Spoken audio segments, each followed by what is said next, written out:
What is your dream?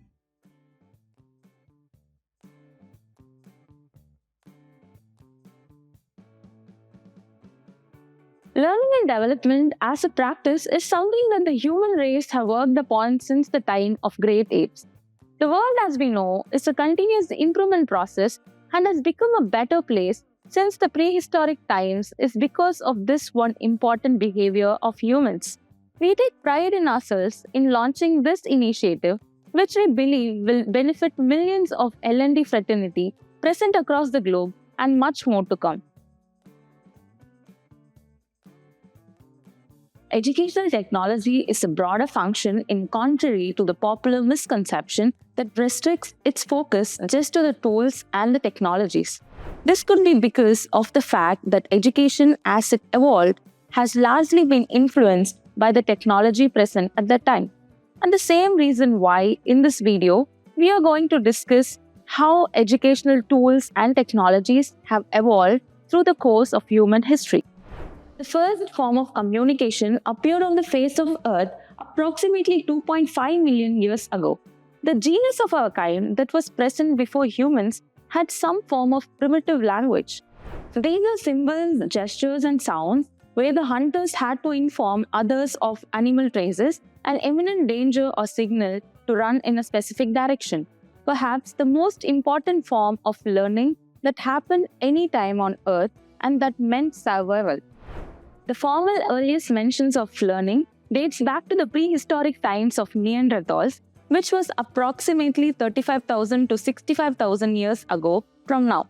These are cave paintings that are pictorial artworks documented which served as a storytelling methodology on hunting techniques, ritual practices, etc. that the next generations could learn and do.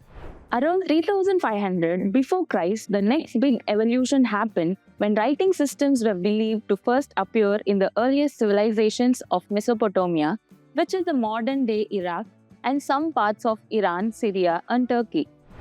The writing system was called cuneiform and the language was Sumerian. People who wrote these systems were called scribes and they used reed stylus as the writing tool. The clay object containing these scripts were called tablets. At around 2500 BC to 2000 BC, schooling systems started to emerge in many parts of the world, but profound in Egypt and Chinese dynasty. The world's first library was believed to be established at around 2500 BC in Mesopotamia, comprised of cuneiform script tablets. A different form of educational system called the Vedic system was present in ancient India at around 1500 BC when teachings were carried out using verbal systems. This could be the first formal methodology of its kind, where knowledge had been passed verbally by the teachers, memorized and applied by the students without any physical study medium.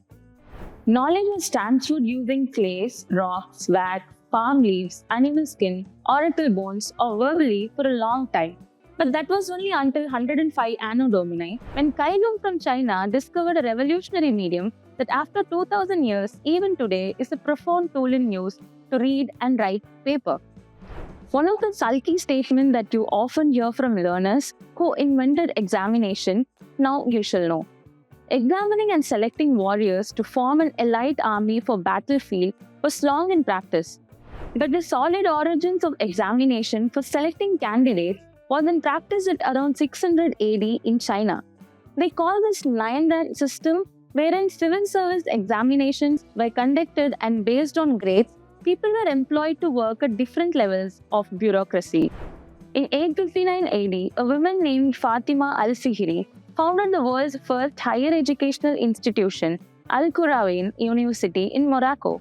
Unbelievably, it is still under operation. Initially, religious sessions were conducted with a teacher in the middle, teaching the students seated around, kind of compared to our modern-day instructor-led training setup. After Christ and Christianity and the fall of Roman Empire, it was all religious in the Middle Ages, including learning, where monastic schools, cathedral schools, monk schools were prevalent and at the center of learning. Gradually, arts, science, medicine, philosophy subjects were also introduced. Up until these times, there were just scribes who used parchment, a material made from animal skin, to create copies of manuscripts, or manually wrote on then costly paper, which was not mass produced and was high in demand. As producing manuscripts consumed huge effort and time, the educational resources were not widely available. If it was available, it was to the higher sections of the community. But a revolutionary product was invented that had lent itself to the concept of education for all, the printing press by Johannes Gutenberg in the year 1436. This invention ensured that everyone could gain access to information, knowledge, ideas, etc. But the books were not mass-produced for another 2 centuries. The device was largely used for publication of Bible during the early days of its invention. In 1690, an educational textbook called the New England Primer was made widely available in America. It became the foundation of schooling and was so popular that it would become a major read for the next 2 centuries. It contained text and supporting images. Since photography was not invented at the time, woodcuts were traced to create pictures in the paper. The book taught English alphabets through doctrines from Bible.